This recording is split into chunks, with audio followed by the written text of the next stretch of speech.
Victor Bendorf, o cara que tem a melhor carteira que eu sigo. Se você fosse começar agora, mas com o conhecimento que você tem, pra quem quer entrar agora, qual é a principal dica que você pode dar pra essa pessoa?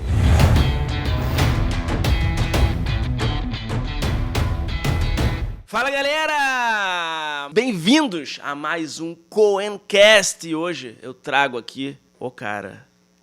Fala, Coen. Tamo junto, Victor Bendorf. Obrigado pela presença, mano. Valeu, man. Obrigado. Prazer estar aqui. E, cara, a gente tem aqui o nosso histórico. Eu trago traders para poder entrevistar eles e gente raiz que tá no dia a dia lá tradando, comprando e vendendo a todo momento.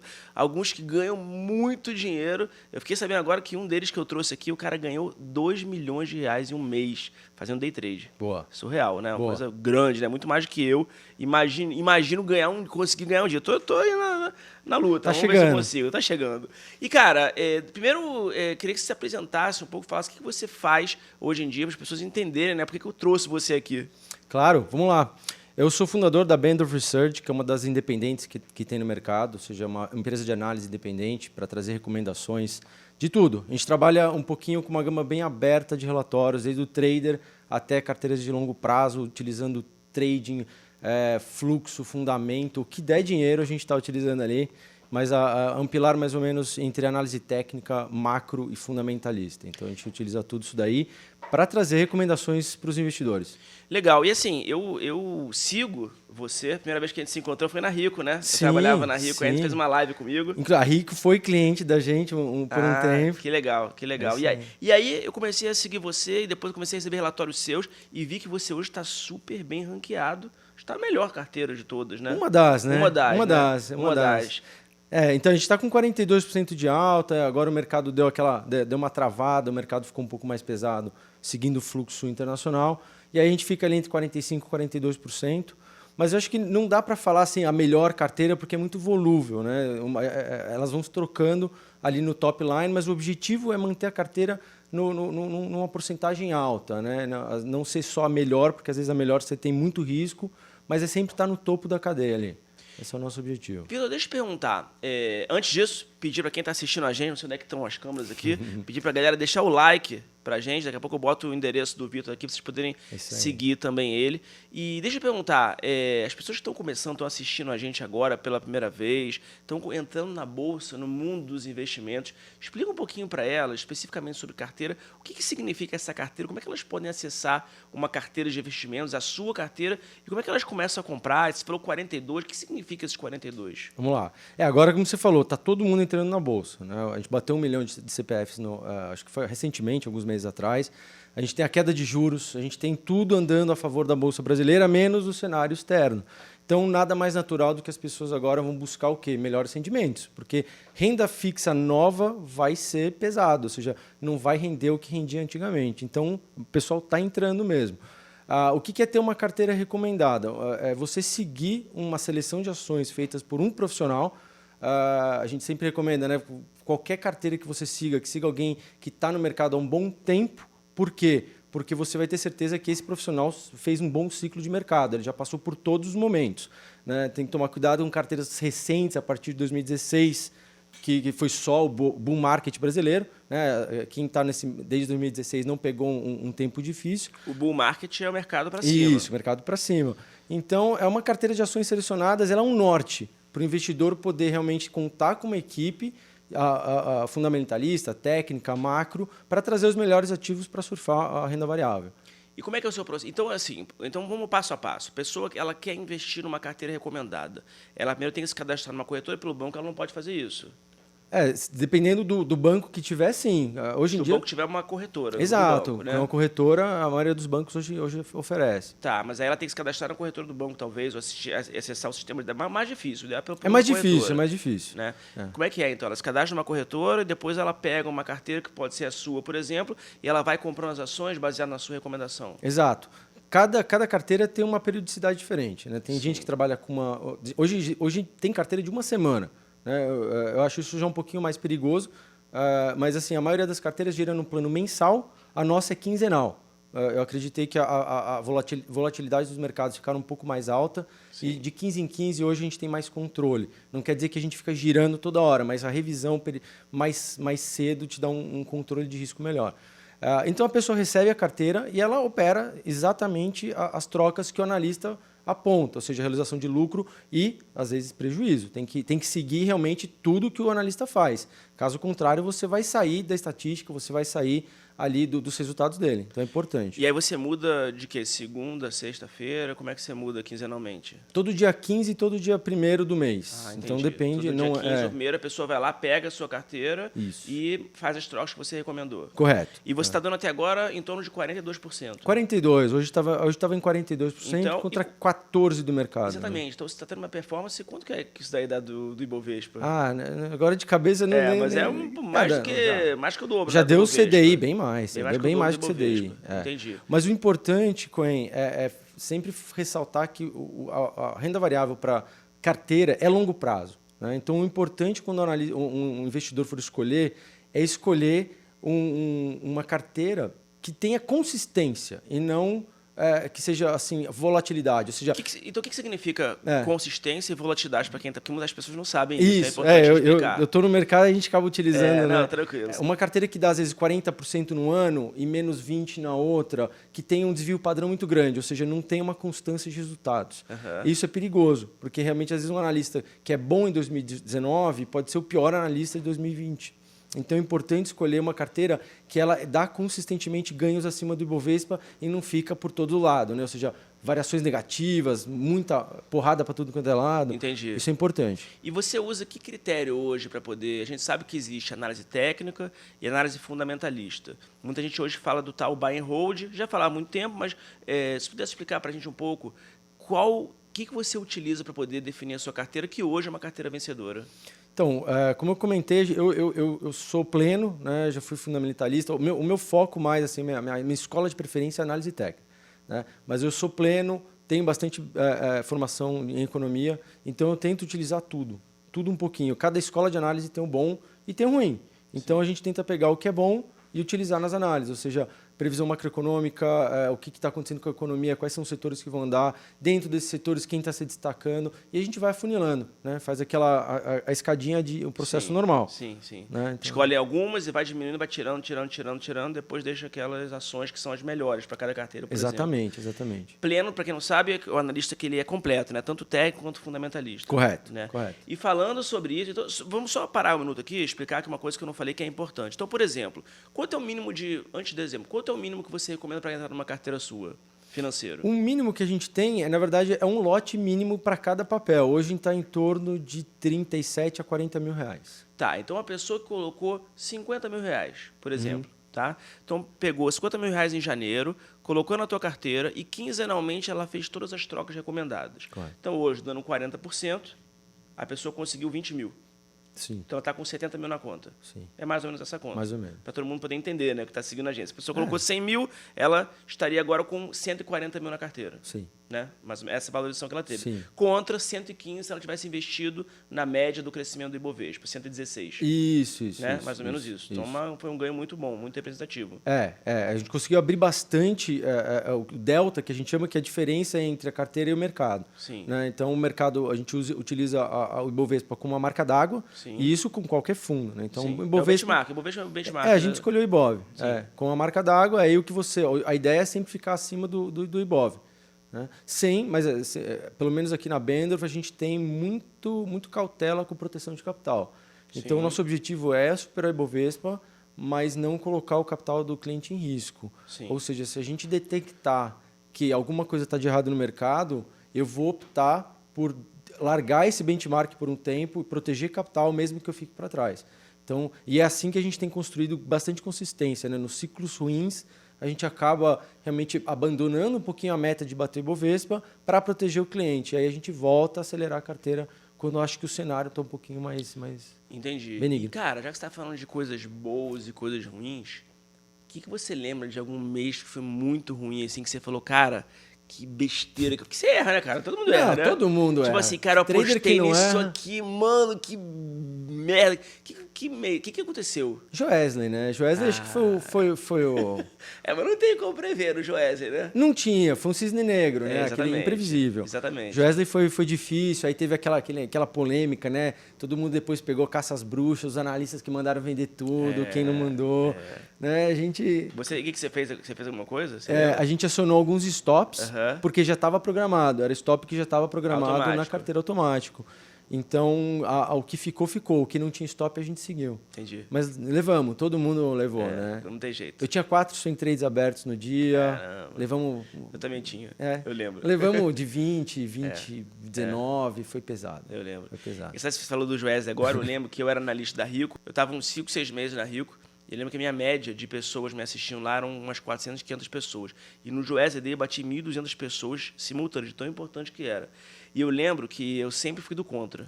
Sempre fui. E aí eu vi vários analistas muito maiores do que eu mandando vender na abertura. Foi isso que gerou. E aí eu pensei, cara, muita gente vai vender na abertura, mas, mano, não vou fazer isso.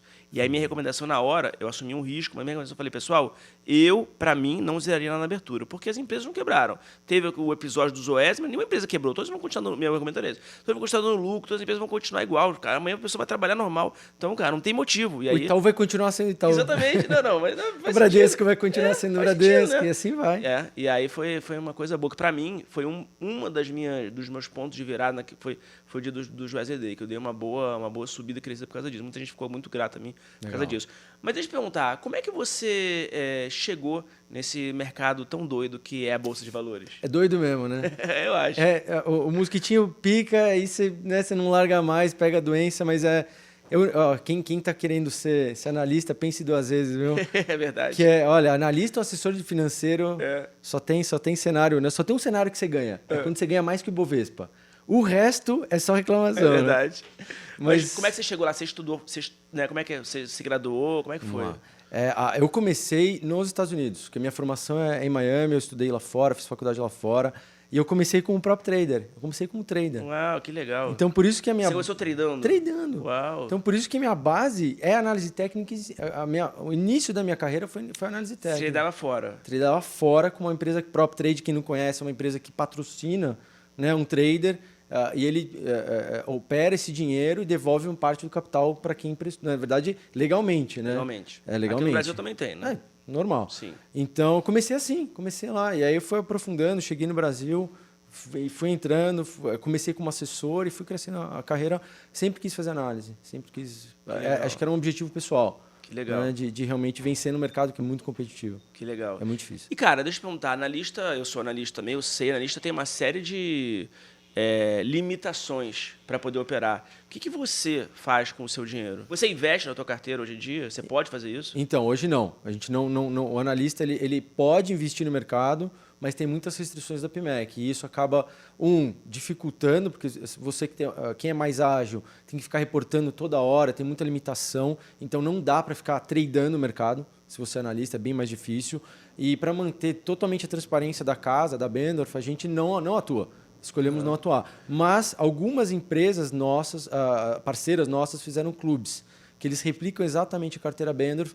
Nessa, as pessoas podem seguir. Eu não entrei, né, para manter também a transparência. Eu prefiro operar fundos geridos por outros. Então, hoje você investe o seu dinheiro, o seu patrimônio financeiro em fundos de investimento. Mesma coisa que eu faço. É melhor para manter a independência né, e a transparência. Para não gerar conflito de interesse, é isso que o mercado acho que precisa, né? Transparência. E deixa eu te perguntar, qual o seu perfil de risco? Que você hoje está na Bolsa, mas você é uma pessoa que com o teu dinheiro pessoal, você investe o percentual alto de alocação em Bolsa e baixa renda fixa, ou é o contrário? Né, então, foi o ditado, né? Em casa de ferreira, né? Não. Na verdade, eu tenho um perfil mais agressivo. Como eu não consigo gerenciar o meu dinheiro na bolsa, então não acelero tanto, né? Porque eu gostaria que eu conseguisse fazer por conta própria. Então eu tenho um perfil moderado, mas agora eu tenho alguns objetivos de investimento que eu acabei desacelerando um pouco. Mas em relação a fundos, eu tenho mais ou menos até 30%. Em bolsa? E o resto você bota em quê? Fundos multimercados, renda fixa, produtos específicos, às vezes alguma debêntures, alguma coisa mais específica. Assim. Falando sobre fundo multimercado e falando sobre renda fixa e falando sobre bolsa, nesses três, nessa pizza que a gente faria aí, uma divisão entre três, né, que são as três divisões, o que você acha, na sua visão, alguma opinião que você tenha do Brasil para frente, até o final desse ano, até o final do ano que vem, com o Bolsonaro, Paulo Guedes, a equipe toda, a abertura do Brasil para fora, o que você vê para o brasileiro em relação ao que é colocar o dinheiro na Bolsa? Você acha que vale a pena colocar mais na Bolsa agora? Você acha que a Bolsa vai bater os 120, 130, 140, 160? Qual é a sua visão? O Brasil, infelizmente, é mão trocada. Na hora que o mundo inteiro está acelerando, aqui está travado, Previdência não saía, então a gente não seguiu. Agora que está tudo saindo, lá fora está travado. Tá travado. Então, é para deixar mais emocionante. É verdade. Né? Por isso que assim, esse cenário é um bom cenário para a gente ressaltar a necessidade de ter estratégia. Sim. Não comprar bolsa só porque acha que a bolsa vai subir, não comprar qualquer empresa porque acha que vai dar tudo certo com a Previdência, porque quem comprou a Previdência está se dando mal. Né? Foi exatamente agora, um pouquinho antes do recesso parlamentar, todo mundo, né, ficou animado. E agora a bolsa está ali, 104, já perdeu 104, já está indo, já está pior. Então, eu vejo um cenário positivo, eu vejo que a reforma coloca o Brasil, começa a colocar o Brasil nos trilhos, mas não será suficiente para desalavancar, né, para gerar crescimento. Então, a gente precisa de outras reformas, tributária, com certeza, a gente precisa de logística. A nossa logística brasileira, a ociosidade da indústria é muito pesada. Então, a gente precisa continuar com reformas. Mas a minha teoria, pelo menos, é que aquele ditado: em terra de cego, quem tem olho é rei. Então, o mercado brasileiro, na minha visão, é um dos principais hoje em dia, e a nossa precificação mostra isso em relação aos índices internacionais, porque qualquer catalisador positivo, hoje está todo mundo pisando no freio. Se a gente tem catalisador de aceleração, a gente automaticamente fica no radar dos investidores internacionais. Então, é por isso que a nossa bolsa, se você pegar comparativamente com a S&P, especialmente com a DAX, índices europeus, a gente está melhor. E tende a ficar melhor, mas a gente precisa também de uma ajuda lá fora. A gente não vai estar imune à volatilidade. Que se lá fora caindo, a gente se segura um pouco, mas se lá fora subir. Aí sim, né? Aí é o alvo que você falou, que é a média entre 120 e 125. Tem potencial. Mas você acha que quem quer investir em bolsa, na tua visão, uma visão mais longa, assim, até o final desse ano, até o final do ano que vem, deve ser para cima, provavelmente, né? Eu acredito que sim. Eu tô cautelosamente otimista. Então, eu coloquei no último relatório nosso, a gente mandou esses dias, agora a revisão de agosto, que o timing, a análise técnica vai ser muito importante para as carteiras de longo prazo. Porque através do gráfico, através do fluxo, a gente consegue detectar quais são os momentos de acelerar o beta, que é acelerar a volatilidade, acelerar a agressividade na carteira, ou não, ou tirar o pé, colocar o pé no freio, tirar o pé do acelerador. E eu acho que a análise técnica é muito importante para o Brasil, porque nós vivemos ciclos muito agudos. Não é igual lá fora, que quando o bull market entra, a gente teve 10 anos de bull market. O mercado americano não sabe o que é volatilidade. Né? A gente teve alguns picos ou outros. Então, eu acho que a análise técnica vai ser muito importante para acelerar. E esse movimento que a gente está vendo agora, exatamente agora, é um buy opportunity para quem não formou carteira. E você falando sobre análise técnica, análise fundamentalista, você hoje faz os dois. Né? Toda a história que você falou, né? Todo o seu background. Minha pergunta é, muita gente fala nos últimos tempos sobre buy and hold, né, que é o fato de você comprar a ação. E quando eu falo de swing trade no meu canal, porque eu recomendo swing trade nas lives que eu faço. Já fiz carteira, eu fazia carteira da Rico também uma época, eu lembro, carteira foi semanal. Muito bem, a gente acompanha. E aí, mas eu parei porque não era meu foco, mas eu sempre gostei também de acompanhar os ativos para longo prazo. Mas quando eu falo swing trade, que é uma carteira sua, que é comprar e vender uma semana depois, um mês depois, ou um dia depois, né? Não importa. Quando eu falo swing trade, a galera do buy and hold veio para cima e fica doida. Não, porque buy and hold não é isso, caiu, compra mais, você fica abraçado na ação pro resto da vida e tal. Minha pergunta na sua opinião pessoal mesmo, você acha que o buy and hold, independente de qualquer coisa, ele é muito superior a uma carteira como a sua, que muda quinzenalmente e que não é um buy and hold? Até pode ser, algumas ações ficam, eu sei, mas muda um pouco. Muda, sim. Ou você muda muito pouco, quase nada, acaba vendo buy and hold pro Não, ano inteiro. a minha, eu vou mostrar o meu conceito de buy and hold. O meu conceito de buy and hold, quem dita o hold não sou eu, é a ação. Então, quanto a ação que a gente está posicionado estiver performando bem, fundamentalmente e tecnicamente, a gente é hold. Então, esse hold ele pode durar 1 mês, 2 meses, 1 ano, 2 anos. Então, a gente tem carteira, tem posições em carteira que estão há muito tempo. Tem meses ou até anos. Ou, né, às vezes a gente tem um case e acaba se deteriorando no meio do caminho, eu não tenho problema nenhum em estopar. Por quê? Porque nós já tivemos no Brasil um sério problema chamado custo de oportunidade. Uma carteira buy and hold no Brasil, você pode falar, beleza, eu vou segurar, eu vou comprar aqui o Itaú. Aí, de repente, vem, sei lá, uma volatilidade. A gente tem ali 2 anos de baixa. O custo de oportunidade de você segurar um Itaú caindo era muito grande, porque o nosso Selic era 14%. Isso aí. Então, eu não via o luxo de ficar perdendo enquanto a Selic estava com 14%. Então, a minha metodologia, a concepção é maximizar retorno. Então, beleza, eu gosto de Itaú para longo prazo, para mim é um buy and hold. Mas, se o fluxo está caindo e tem alguma coisa que pode ser melhor, por que não fazer uma rotação e depois eu volto para o Itaú? Eu não tenho problema de ficar saindo. E aí é assim que a gente conseguiu passar, sem pegar partidos políticos, a fase Dilma. Né? A gente entregou o resultado na recessão brasileira. Por quê? Porque, beleza, eu gosto de uma Petrobras, gostava de uma Vale, gostava de Itaú, mas tudo foi para o chão. Especialmente bancos. Todo mundo fala, banco é bom. Mas na hora que vem o gringo vendendo, o banco vai junto, porque é alta liquidez. Então, por que não sair, entrar num dólar, fazer um hedge legal em Suzano, fibra e etc. E depois eu volto para ele. Então, a minha concepção de buy and hold é assim, enquanto o case tendo bem, a gente está nela. Entendi, muito bom. Se você puder falar um pouco da sua empresa, da Bendorf Research, como é que ela funciona, qual a estrutura dela, é você sozinho, tem mais gente? Porque eu vejo você fazer muita recomendação diferente, você recomenda day trade, né?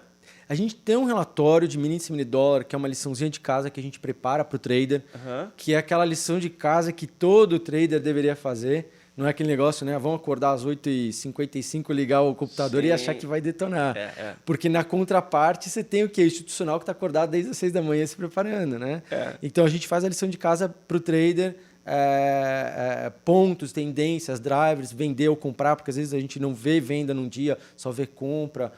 Então a gente faz esse tipo de relatório, a gente tem swing trade, tem longo prazo e tem long e short. É muita coisa, cara. E eu adoro isso, porque adoro essa diversificação, entendeu? Tem gente que só faz trade no dólar. Tem gente que só faz trade no índice usando o Fibonacci. Você não, cara, eu vejo... Acabou de dar um gain no teu relatório long and short que eu vi aqui. Sim. Long and short, BR Moss é uma coisa. Isso. Long and short, recomendação, carteira recomendada top. Você faz os pontos que você acabou de falar do mercado futuro, mostrando os players. Cara, e como é que é a tua estrutura? Se puder falar um pouco da sua empresa, até onde as pessoas podem encontrar ela. Claro, é enxuta, né? Porque a Bendorf, antigamente, ela atuava, vamos dizer assim, não é debaixo dos panos, ela atuava nos bastidores, porque a gente não atuava diretamente com pessoa física, não era o nosso foco. Era o B2B, que é business to business. Então, a gente focava nas mesas de ações, auxiliava agentes autônomos, corretoras, como a Rico, foi nosso cliente, outras corretoras do mercado, a auxiliar mesa. A gente tem vários clientes que é mesa private, ou seja, a gente faz o controle de risco para grandes carteiras. Então, antigamente, a gente estava mais assim nos bastidores. E agora, a Bendorf, a ideia é colocar um pouquinho mais disponível para o cliente final. Nosso site está saindo, está lançando um site novo, aí bendorf.com.br, alguns pacotes que vão ter acesso diretamente para a pessoa física, que é o mini índice mini dólar, né, que é considerado uma das portas de entrada para o investidor, dado a baixa necessidade de recursos para entrar. Então a gente está mudando os pacotes para ficar cada vez mais um perfil um pouco mais acessível para o cliente final, na verdade totalmente acessível, né, e trazendo também grandes parcerias para que o cliente, às vezes, alguém patrocine um relatório para ele, ele não precisa pagar e ter também, junto com isso, uma assessoria de qualidade. Eu vou dar um exemplo no long e short. O long e short é um call mais complexo. Então, eu gosto de fazer um call. Esse é um call que a gente tem junto com parcerias, porque as mesas se especializam na execução e aí o cliente não se embanana. Né? Ponta comprada, ponta vendida, às vezes não é um cash neutro que a gente chama, que é 0 a 0, né? Você tem a alavancagem perfeita. Então, tem alguns produtos que é bom você ter uma qualidade na assessoria, né? Alguém executando para você ou te ajudando. Como é que as pessoas podem te encontrar? Você está onde? Em que redes sociais? No seu site? Manda ver. Sim, né? Como eu falei, a gente está nos bastidores, agora a gente está cada vez mais, né, entrando nesse mundo rede social. Sim. Né? Eu fico na caverna, então né, eu fico ali o dia inteiro, 3, 4 telas, Bloomberg, não sei. E eu estou tentando, né? Preciso até pegar umas dicas com você, tentando cada vez mais colocar o nosso trabalho ali para o pessoal conhecer, porque a ideia é ajudar as pessoas a investir, né? Especialmente nesse mercado que eu falei, de alta volatilidade, ciclos muito agudos. Então, hoje a gente tem a Bendorf Research no Instagram. A gente está lançando já o YouTube, já está todo remodelado, começando a produzir conteúdos já todos editados, com cenário, que eu acho que é importante, né? Trazer uma qualidade também na produção dos vídeos. E a gente também faz todo dia call matinal, através dos parceiros tem os calls matinais, ao vivo, né? Aberturas de mercado, fechamento, live e tudo mais. Então, estamos entrando aí, né? Cada vez mais não. Muito bom. Né? Vitão, deixa eu perguntar para fechar aqui. Para quem está começando, minha pergunta é, o que você pode dar de dica, se você fosse começar agora, mas com o conhecimento que você tem, para quem quer entrar agora, eu quero entrar agora na Bolsa, porque eu acredito que a Bolsa vai subir, eu acho que, cara, é esse o momento, eu tenho minhas economias, depende da pessoa ter muito ou pouco. Qual é a principal dica que você pode dar para essa pessoa? Falando de alguém que não conhece ações? Quem está começando agora, mas quer aproveitar esse ciclo de alta aí que a Bolsa tem a oferecer para a gente até o final do ano que vem, pelo menos. Não querendo jogar sardinha, mas compre uma assessoria de qualidade. O mercado financeiro, como qualquer profissão, ele demanda... Eu sigo a sua carteira, por isso que eu trouxe você aqui também, que ela é muito boa, por isso que é importante para trazer para as pessoas também. Por isso que eu queria saber o que você... O mercado é como qualquer profissão. Eu sempre falo que o nível de risco que você deve aceitar não é o seu perfil que dita, é o seu conhecimento. Então, quem não conhece, é bom que tenha uma assessoria de qualidade. Seja independente, pode ser qualquer. A gente tem, cada vez está ficando melhor, né? O mercado brasileiro está realmente evoluindo. Então, ter uma assessoria de qualidade, porque o mercado ele tem volatilidade, ele vai exigir do seu emocional. E mesmo com um mercado bom, as pessoas podem não ter, talvez, a estratégia emocional preparado para isso. Como agora, né? Sim. Quem entrou em papéis errados agora pode ter perdido 30%, 20% do seu capital. Sim. No mercado de bull market. Sim. E às vezes não consegue segurar isso daí ou não sabe a ação exata. Então, busque uma assessoria de qualidade, vá crescendo a participação de renda variável aos poucos, na medida que você realmente vê que a assessoria que você contratou é net positiva, que ela entrega, que ela controla seu risco e vai evoluindo e vai aprendendo, né? Vai seguindo o Coen, vai aprendendo bolsa. Que o conhecimento é importantíssimo. Muito bom, muito bom. Falamos aqui com Mr. Victor Bendorf, o cara que tem a melhor carteira que eu sigo, a única carteira de ações que eu sigo. Então, por isso que eu fiz questão de trazer ele aqui, porque o cara realmente é muito, muito bom. E eu queria que todo mundo que está aqui acompanhando o Coencast possa também desfrutar dessa cabeça incrível. Vitão, obrigado, mano. Boa, obrigado, cara. Valeu. Tamo junto. Prazer estar aqui, de verdade. Também sigo quem está liderando o mercado. Foi um prazer, espero ajudar a todos, né? O trabalho que a gente faz aqui é realmente para ajudar o investidor, o mercado brasileiro a ficar cada vez melhor. E eu acredito que o mercado financeiro é tão importante para a economia, né? O mercado de equities é importantíssimo para a economia, então um mercado saudável é um Brasil mais saudável também, né? A roda gira. Fechou. Valeu, Coen. Obrigado. Valeu, abração.